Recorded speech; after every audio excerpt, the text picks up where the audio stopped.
Voici un énoncé. Donc on a un point matériel. C'est un point matériel. Hein. On sait bien que c'est un point matériel. C'est pas un solide, mais un point matériel. C'est déjà ça. On commence déjà bien. Alors ce point matériel libre, il s'appelle M. Dans l'énoncé, ils l'ont déjà dénommé pour le mécanicien ou le physicien qui va résoudre ce problème-là. Ou l'électricien. L'électricien est capable de résoudre un problème comme ça. Je vais expliquer pourquoi après. Bon, donc par atterri par les deux sommets d'un triangle rectangle et repoussé par le troisième avec des intensités proportionnelles aux distances. Aux distances. Là, on demande quelle sera la position d'équilibre.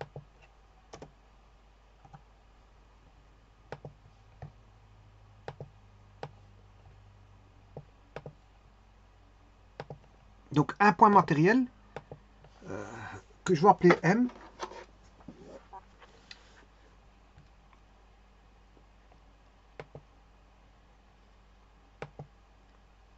Donc on a un point matériel qui s'appelle M. Je le fixe un peu n'importe où, le voici, M.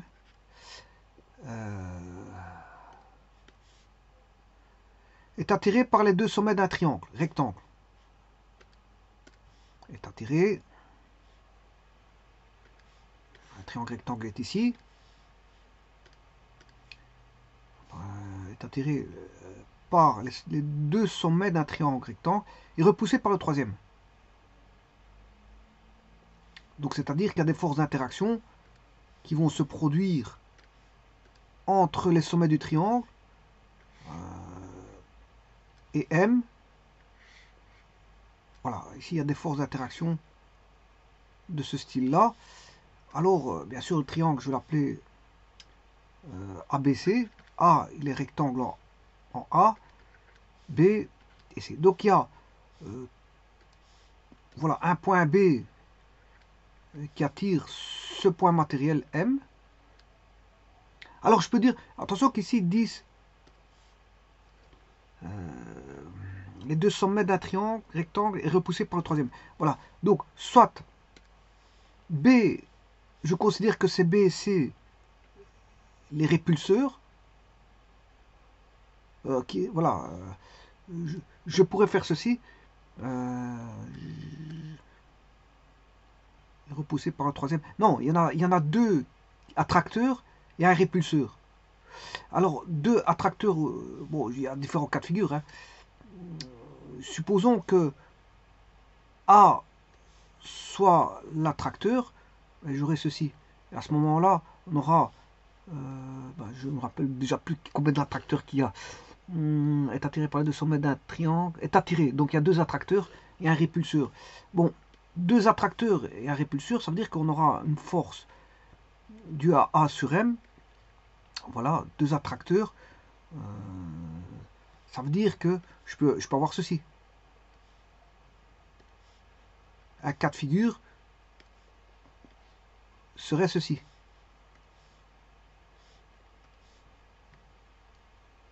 Là, c'est FB sur M. Et le troisième serait répulseur. Bon, c'est un cas de figure. FC sur M. Il y a toujours un répulseur. Ou alors, ce que je peux faire,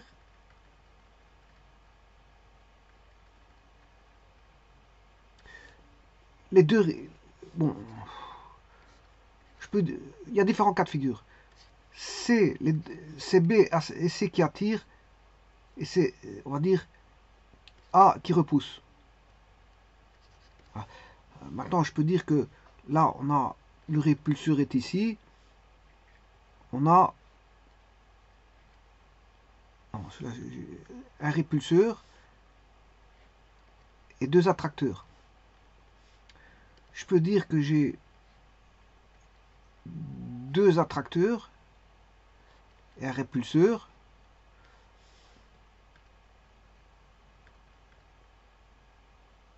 Je pourrais faire tous les cas de figure, hein, mais bon, je sais pas si c'est fort intéressant de faire ça ici. Ouais, je peux partir du point de ceci et faire tous les cas de figure.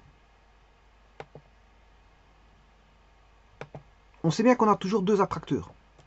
Je vais considérer ceci. J'ai les directions des forces.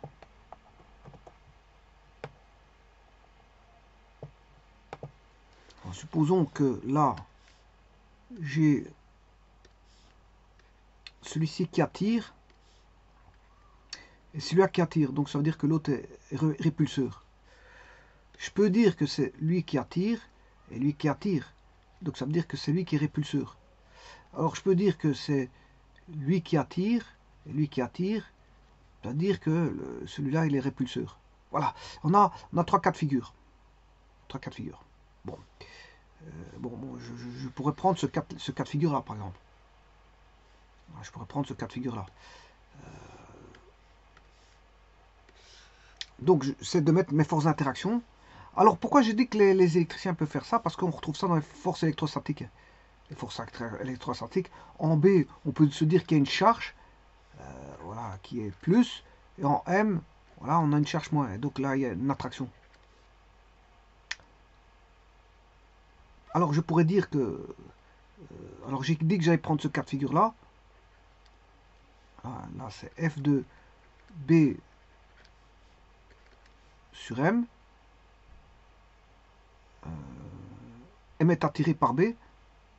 F de C sur M. M est attiré par C. Et le troisième, j'ai dit que c'était un répulseur. F de A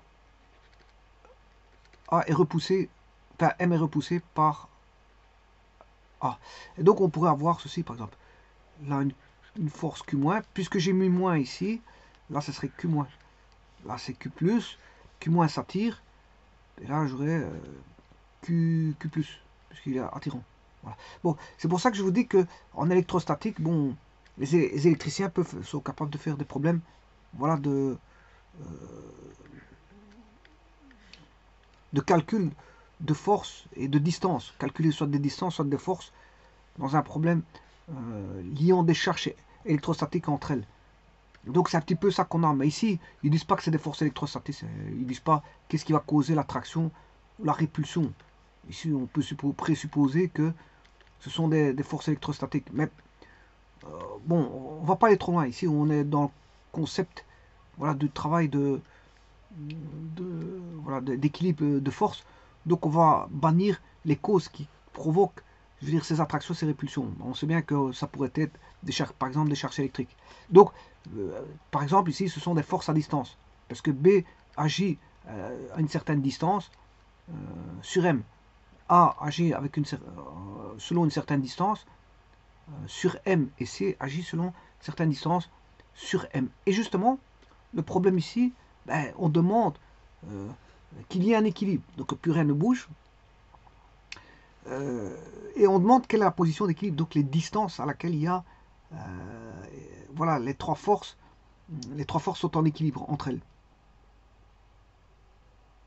Et donc, si la charge ne bougerait pas, hein, puisqu'en fait, voilà, s'il y a un équilibre de force, la charge, elle reste sur place, elle fait du surplace. Hein. Il n'y a pas d'attraction, puisque on vous dit FB est attracteur, FC est attracteur, et FA est répulseur, oui, mais dans voilà, la résultante totale, cette résultante vaudra 0. Hein. Elle vaudra 0. Alors pour éviter d'écrire F de B, M, F de B sur M, voilà, je vais écrire tout simplement FA. C'est beaucoup plus facile pour écrire, parce que chaque fois que je dois travailler à M, c'est une écriture en plus. Donc je simplifie les écritures de la sorte.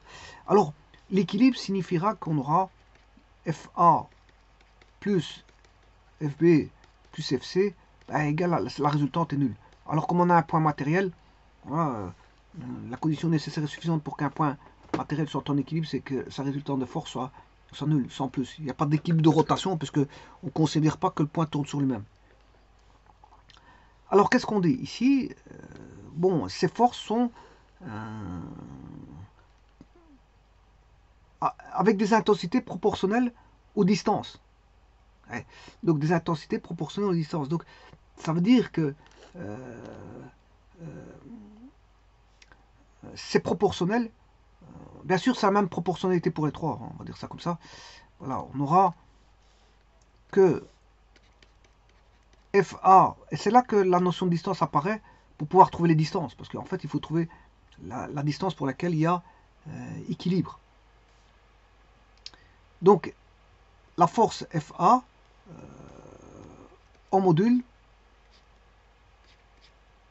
elle est proportionnelle à la distance, alors K différent de 0 bien sûr, hein.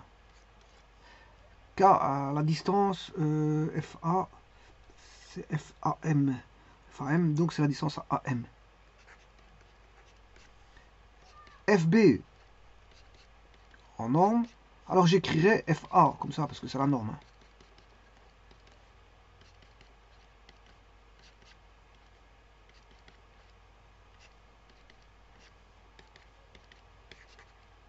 C'est de la même intensité. Par rapport aux distances, c'est proportionnel aux distances AM.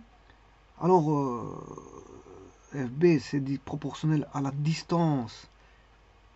B, c'est BM, donc c'est BM. Et C, c'est CM. Voilà, c'est proportionnel aux distances. Et avec ça, on peut trouver les distances, hein. Rien qu'avec ça. Parce qu'on a combien d'équations? Ben, ici, j'ai déjà une équation d'équilibre de force. Mais ces équilibres de force induisent des équilibres, enfin une proportionnalité de distance. Donc on pourrait trouver, je veux dire. Alors ici, je peux mettre sous forme de vecteur si vous voulez. À place de parler de distance, je peux parler aussi en termes de normes de vectorielles. Pour faire introduire, je peux introduire des vecteurs. Et donc ces équations me permettent de trouver les distances. Alors que vaut AM? Alors pour ça, il faut que je fasse ceci. J'ai la définition. Les forces, elles sont établies, hein. Définition des forces, c'est toutes les forces que je dois avoir sur le système qui est le point matériel M. Ben, je les ai. Il y a trois forces parce qu'il y a trois forces qui sont, voilà. On a trois forces proportionnelles aux distances par rapport à deux forces attractives et une force répulsive par rapport au point ABC du triangle sur le point M. Donc on sait bien qu'on a trois forces. Alors placer un axe, bon ça c'est le meilleur axe que l'on peut placer ici, il n'y a pas photo, c'est, ben, on l'a presque, hein. Vous le voyez, c'est là où il y a la perpendiculaire, comme ça je passe un repère OIJ. Le A sera le point O, on aura le vecteur I, le vecteur J. Ou si vous voulez UV, hein, je peux mettre UV. Et là on a un repère orthonormé. Et donc là je peux écrire l'équation de AM. AM, ce sera égal à XI plus YJ. Alors, BM,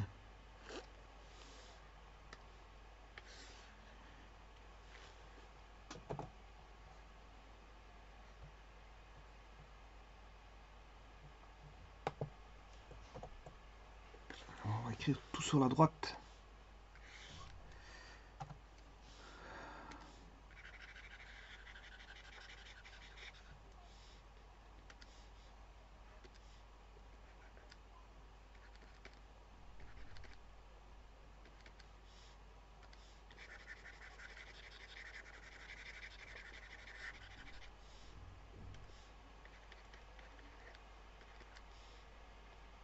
Non, ça c'est FC, je m'excuse.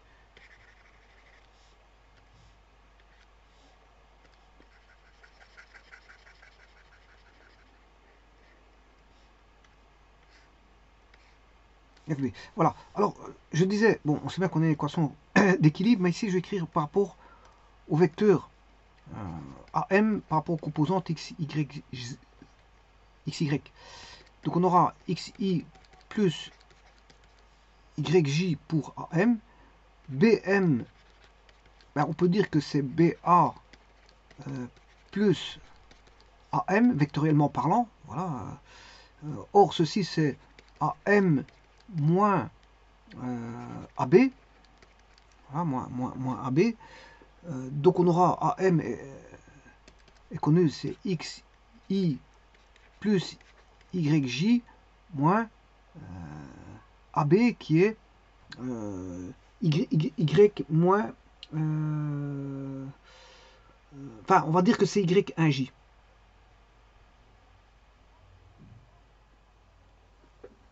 y1. Donc ici, je peux mettre des coordonnées. Je ne l'ai pas fait ici, mais... AM.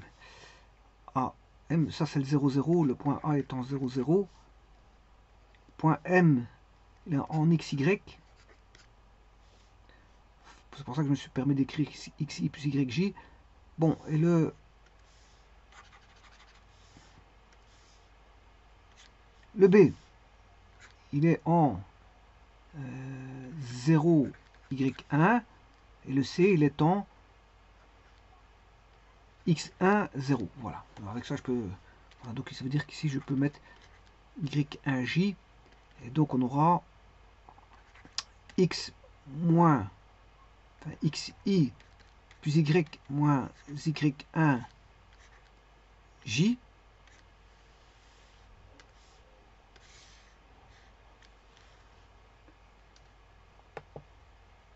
Et faire la même chose avec le vecteur. C'est des écritures vectorielles, hein, c'est juste ça. Vous décomposez en vecteurs. Pas de complications là-dessus. Simplement, comment pourrait-on faire le CM? Mais je vais repasser par le CA plus AM. Comme ça, je mets en relation A et M. Et le point C. Voilà. C'est A plus AM. Alors, on aura AM moins AC. Alors, AM, ben, on connaît, c'est XI plus YJ moins AC. AC, c'est X1I. Donc, j'écrirai que CM, c'est X moins X1 I plus YJ. Et donc, ayant ceci,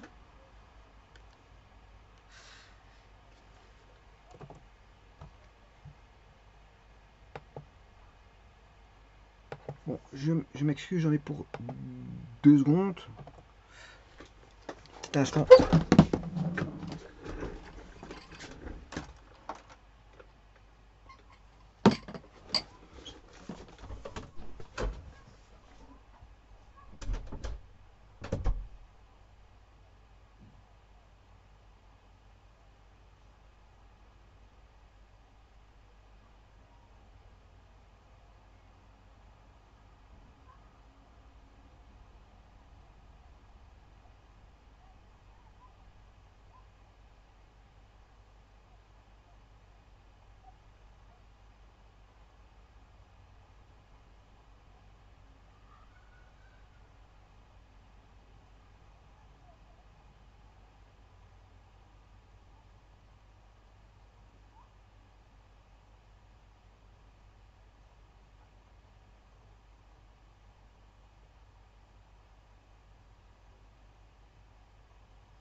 Voilà, je vais résumer l'écriture vectorielle qui est établie.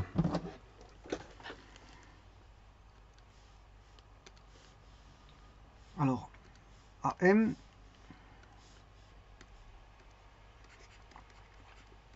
c'est XI plus YJ.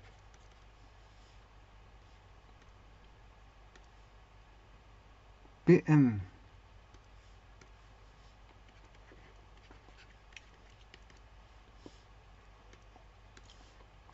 BM, c'est XI plus YJ moins X1I. X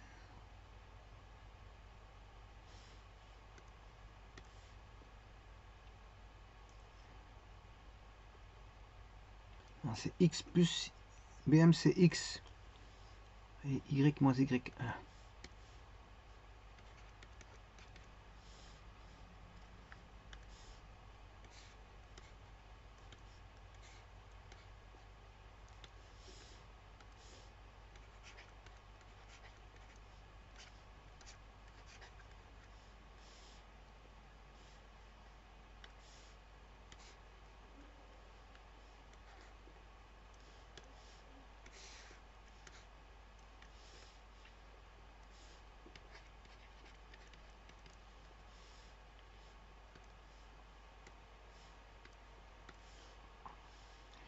x moins x1, y.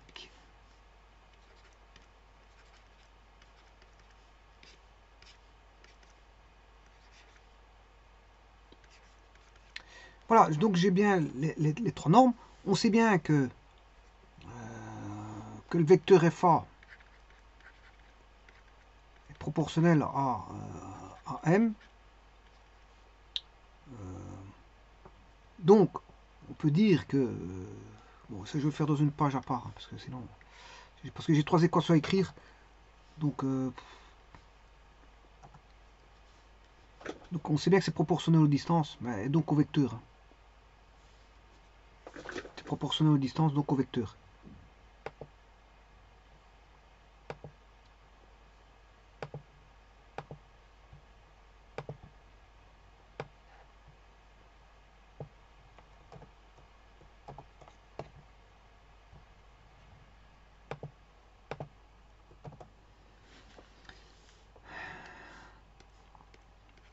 FA est égal K fois AM. FB égale K fois BM. Et FC est égal à K fois CM.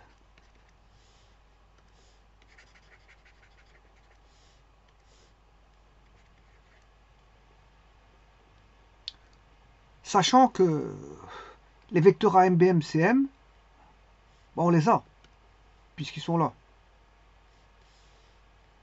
Donc, j'écrirai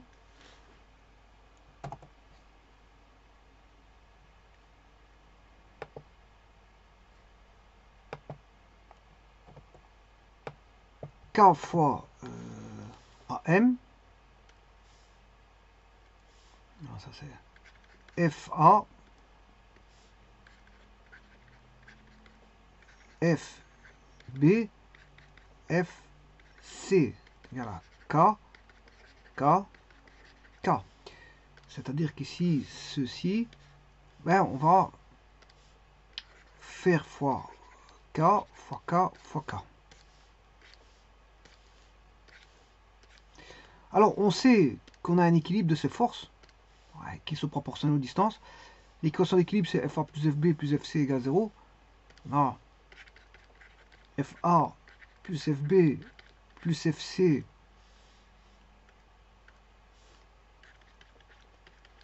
égale 0.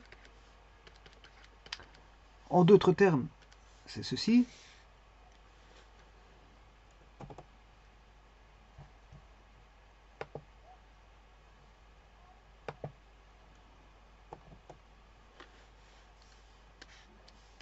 FA, c'est le premier.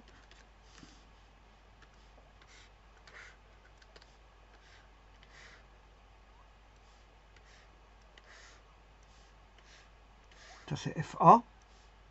Alors, maintenant, je ramène le FB. Ça, c'est le... Je suis en train d'écrire le FB.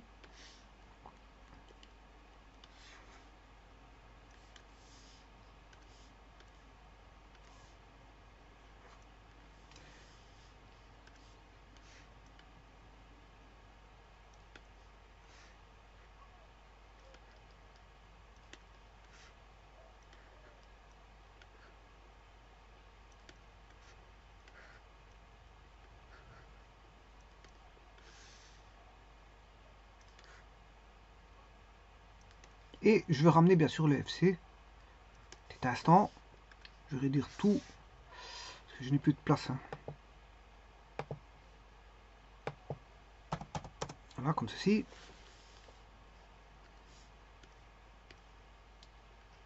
Y moins Y1 plus K fois X moins X1 I plus YJ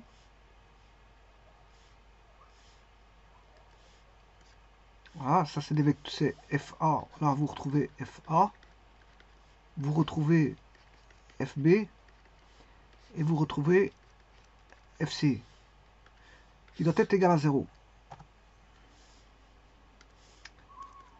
Alors, on va égaler ce vecteur, ce qui veut dire qu'on aura k fois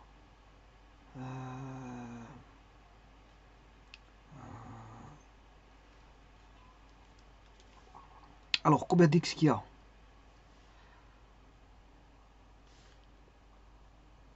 En i, je vais faire tout ce qui est en i.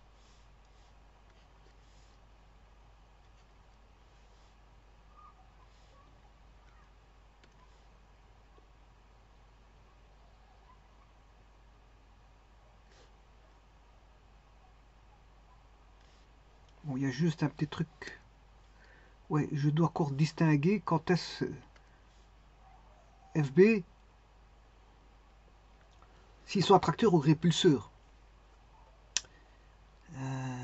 Donc les attracteurs sont dans le sens contraire de l'axe.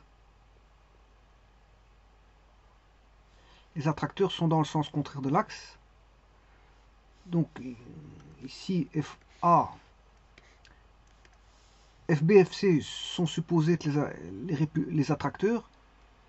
FB sera de type négatif, ils vont dans le sens contraire de l'axe. FC va dans le sens contraire de l'axe. Et l'autre, il est considéré comme étant dans le bon sens des axes XY.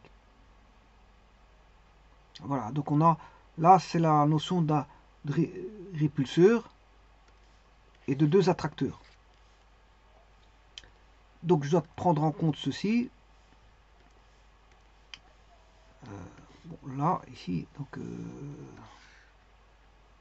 le FC, c'est moins K, là c'est moins K.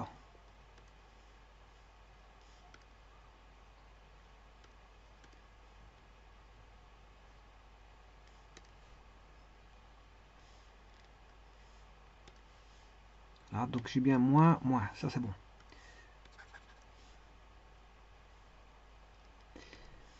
Alors celui-ci il est plus, mais quand c'est un plus, bon voilà, comme ça on voit tout de suite le répulseur et les deux attracteurs.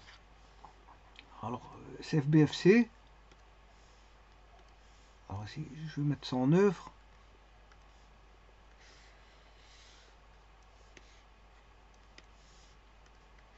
Alors le premier il est plus, il sera plus.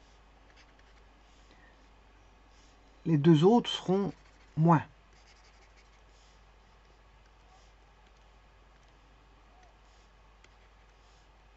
Voilà, et maintenant je peux commencer mon calcul. Parce que c'est vrai que si j'indique pas qu'il est attracteur ou répulseur, ça sera mauvais.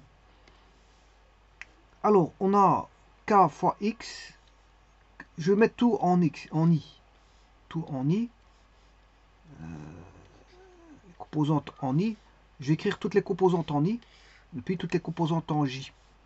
Alors en I, on a ici Kx moins Kx moins Kx moins x1 qui doit être égal à 0. Suivant I. Suivant I, ça doit être égal à 0. Les composantes en J. Ben, on a KY moins KY moins KY1 moins KY égale 0. Donc ici on a ces deux-ci qui s'annulent, KY moins KY qui tombe, et on se retrouve avec ceci.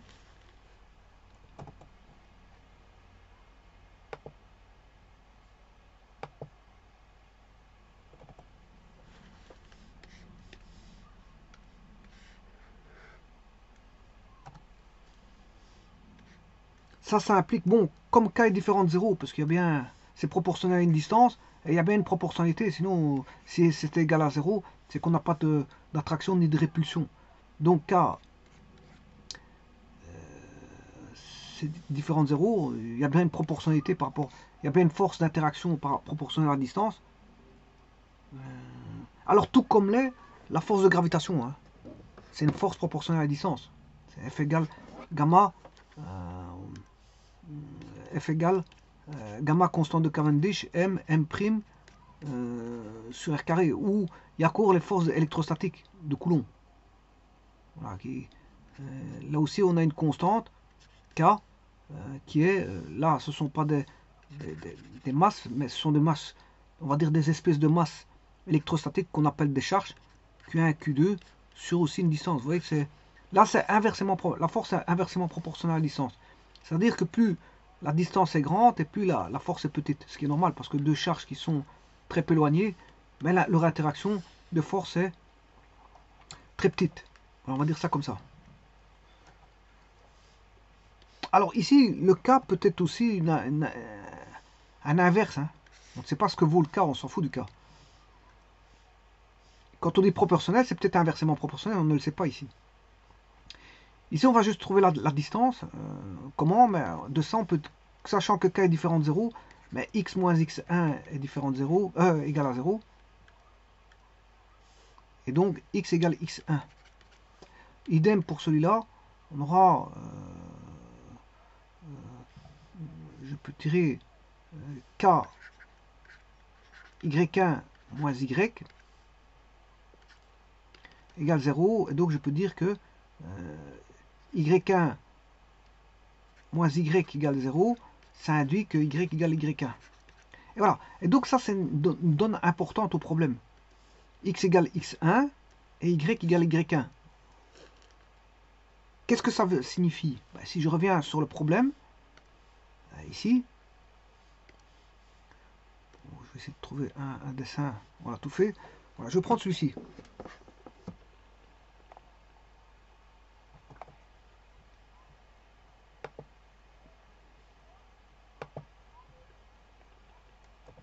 Ça veut dire que ce dessin-là, je vais le refaire. Voilà. Comme ceci. Alors, on a le x que j'ai fixé au départ. Bon, j'ai fixé n'importe quoi, bon, x, y, et puis je trouve une relation entre x1 et y1. Mais ça signifie quoi? Ça signifie que le x que vous voyez en m, là, le x il vaut x1. Voilà.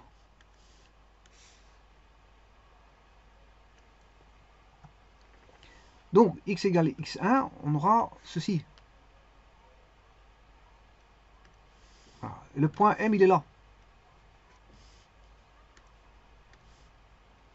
Le point M, il est là. Donc, on a affaire à un rectangle, un quadrilatère.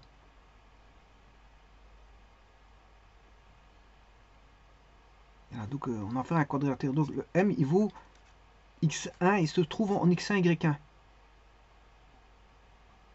Il se trouve en x1, y1. Et donc, les forces, ben, on aura une force comme ceci, une force comme ça, et une force bien sûr qui sera comme ceci. Donc, en d'autres termes, on aura une force, voilà, FB, une force FC et une force FA. À quel point? Ben, en x1, y1. C'est-à-dire, ce sera un rectangle. Un quadrilatère, c'est un quadrilatère qui est un rectangle ici. Ou un parallélogramme si vous voulez. Le rectangle est un, le rectangle est un parallélogramme avec des, voilà, des angles droits. Donc, qu'est-ce que ça veut dire dans ce problème-là? Ça veut dire qu'on demande, on a un point matériel, M, bon, qui est attiré par deux sommets d'un triangle rectangle et repoussé par un troisième, avec des intensités proportionnelles aux distances. On demande quelle sera la position d'équilibre. Ici, on demande quoi? Juste la position. On demande juste la position d'équilibre. Bon, la position, elle a été trouvée. Alors, peut-on trouver les forces? Non, parce qu'on ne connaît pas le facteur K. Le facteur K, on ne le connaît pas. Donc, on ne sait pas déterminer voilà, les forces.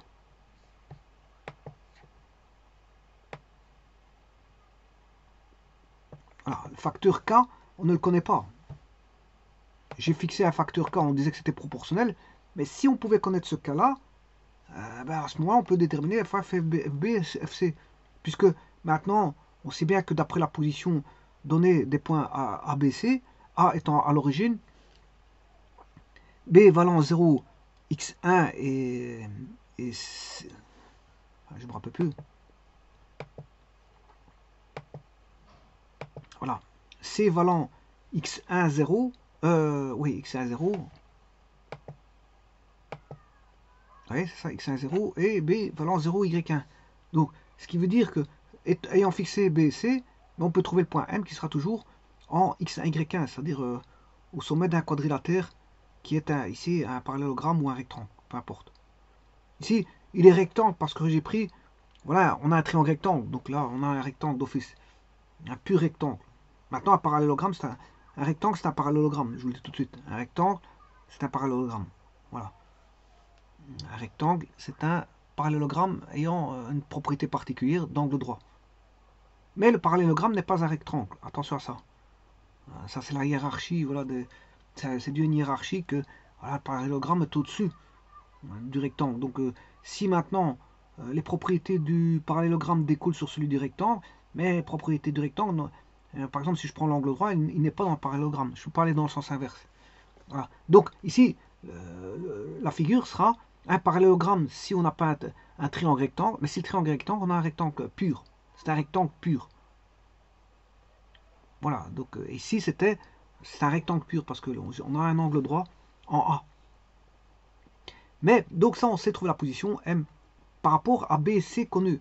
Si vous fixez B et C, vous connaissez B et C hein, au niveau des positions de l'espace, mais le M va dépendre voilà, de B et C, des positions de B et C, pour qu'il y ait équilibre. Pour qu'il y ait équilibre. Mais à aucun moment vous ne trouverez voilà, les forces A, F, B, F, C, parce qu'on ne connaît pas le coefficient de proportionnalité. Donc c'est ce que je vous disais tout à l'heure. Pour connaître, euh, une force, euh, ben, vous voyez bien que bon, déjà il faut un coefficient de proportionnalité. Si ce sont des masses M1, M2, il faut connaître les masses sur le carré de la distance. Mais là, vous voyez bien que c'est le carré de la distance, mais il y a encore une proportionnalité. Il y a un facteur de proportionnalité. Voilà. Tout comme les forces électrostatiques. Voilà, on a K fois Q1, Q2 sur R carré. Donc oui, ça dépend. C'est inversement proportionnel. Attention, au carré de la distance, c'est ça, hein, au carré de la distance. Mais vous voyez qu'il y a quand même une constante ici. Là aussi, il y a une constante. Et là, c'est par rapport au carré de la distance. Donc, vous voyez que... Alors ici, est-ce qu'on tient compte des charges? Indirectement, non. Hein. Indirectement. Ici, on peut constater, on peut se dire que c'est un problème de charge électrique. On a Q+, comme je l'ai dit ici. Là, on aurait Q-, parce que c'est un tracteur, par exemple. Là, j'aurais Q+, Q-. Par contre, en A, j'aurais, comme c'est répulseur, on a Q-. Bon, voilà, on pourrait calculer le champ en un point M. Voilà, à la place de calculer la force électrostatique, je calcule le champ. Je calcule le champ. Voilà, en un point M. Mais ici, on n'a qu'un coefficient de proportionnalité sans plus. K, qui est K. On n'a qu'un coefficient de proportionnalité par rapport à la distance. On ne sait même pas si c'est inversement proportionnel, on ne sait pas si c'est un carré de distance, on ne sait pas s'il y a une constante intégrée dans. Enfin, qui est repris dans le K, mais on s'en fout. On s'en fout parce que le K reprend voilà, une proportionnalité. Voilà, il reprend un K. Peut-être que là-dedans, il y a une constante due au support, due à l'environnement, par exemple la constante de Cavendish ou la constante que l'on a dans les, comment on appelle ça, les forces colombiennes. Voilà, des constantes là-bas. Eh bien, peut-être que de ce cas-là reprend aussi une des constantes là-dedans et reprend aussi l'inverse d'une proportionnalité d'une distance, mais pas forcément une distance, mais une distance au carré. Alors là, on a mis K, point. On s'en fout de l'expression, je veux dire, physico-mathématique qui s'y prête derrière. On s'en fout. On a mis K, point, c'est K. Là-dedans, qu'est-ce qui joue dans K? Dans ce petit cas-là, on ne sait pas, parce qu'on ne sait déjà pas la nature voilà, des points B et C. On ne sait pas si c'est des charges, des masses ou peu importe, ou si c'est autre chose. Bah, en tout cas, tout ce qu'on sait, c'est que c'est des forces à distance et qu'on sait calculer, comme c'est proportionnel, on sait calculer les distances, mais pas les forces puisqu'on ne connaît pas le cas.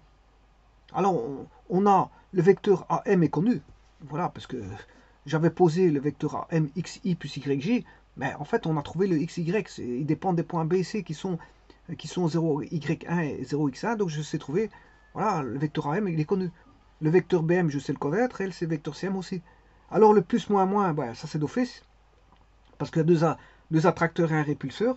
Mais le problème, c'est que K, on ne connaît pas, donc on ne peut pas retrouver le F1, ni FB, ni FC. Donc il y a un inconnu qui est K.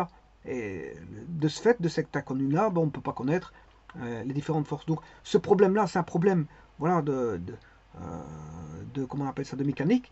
Mais vous voyez qu'en mécanique, on ne cherche pas forcément que des forces ou des directions de force ou des normes de force, des intensités de force ou des directions ou je ne sais pas ce qu'on peut, voilà, ou d'un point d'application ou le type de force que c'est, ou si c'est une force à distance, ou localisée, ou répartie, ou peu importe, on s'en fout de tout ça ici. On s'en fout de tout ça ici, puisque la notion de force ici nous importe peu. Les équations nous ramènent à chercher une distance. Et donc ici, la seule chose à faire, ben, c'est de trouver une distance. Alors c'est bien un problème de mécanique. En mécanique, on peut vous demander de rechercher pas forcément que des intensités, ou voilà, ou des directions, ou peu importe, voilà, des vecteurs. Voilà l'expression d'un vecteur. On peut vous demander aussi où peut se retrouver l'interaction de force d'un point matériel par rapport à d'autres points. Où se situe-t-il dans l'espace ou dans le plan? Donc, chercher une distance est aussi un problème de mécanique. Chercher une distance est aussi un problème de mécanique. Donc, dans les équilibres de force, on peut trouver un point de l'espace où il y a un équilibre de ce point par rapport à voilà, l'interaction d'autres points autour de lui. Alors bien sûr c'est un équilibre mécanique, parce que les équilibres, il y en a, les définitions, elles sont multiformes suivant qu'on en a en chimie, voilà, en chimie ou en physique, en mécanique, en électricité, qu'est-ce que c'est qu'un équilibre? Ben, c'est défini de manière spécifique. Et donc ici on a un équilibre mécanique d'un point où toutes les forces qui sont concurrentes sur ce point matériel donnent comme résultante une valeur nulle. En un point bien précis, bien sûr, du plan ou de l'espace. Mais ici, c'est un problème plan. C'est un problème plan. Ça, c'est un problème plan. Hein, parce que c'est un rectangle. Ouais, ça, c'est un problème plan. Je vous remercie.